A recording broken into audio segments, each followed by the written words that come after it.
अस्सलाम वालेकुम प्यारे बच्चों। आज की कहानी का नाम है जिंदगी का सबक। एक मर्तबा की बात है जबकि मैं बहुत छोटा था। मेरे चाचा और चाची बस के जरिए औरंगाबाद आ रहे थे। उसी दिन कंटर घाट पर एक बस खाई में गिर गई और एक बहुत बड़ा हादसा हुआ। कई लोगों की जानें चली गई और कई लोग बहुत ज़्यादा जख्मी हो गए थे।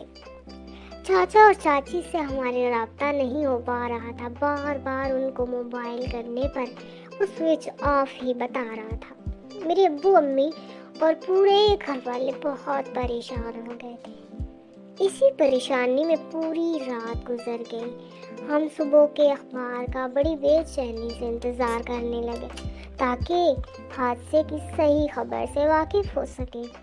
सुबह जैसे ही अखबार आया, मेरे अब्बू ने मरने वालों के नामों की फहरिस्त को बगौर पढ़ना शुरू किया।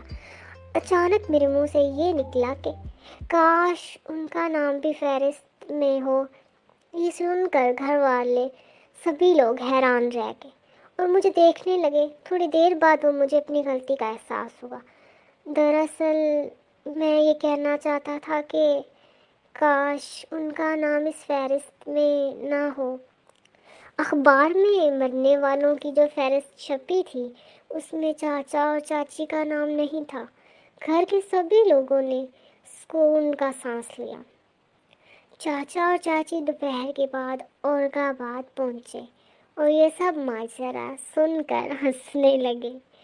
इस वाक़े के बाद मुझे ये एहसास हो गया कि कभी कभी कुछ बोलने से पहले, बहुत पहले सोचना बेहद ज़रूरी है कि बग़ैर सोचे समझे बस आउट पटांग बातें बिगाड़ने से नुकसान तो अलग होता ही है, लोगों के नज़दीक इज्जत और कद्र भी घट जाती है।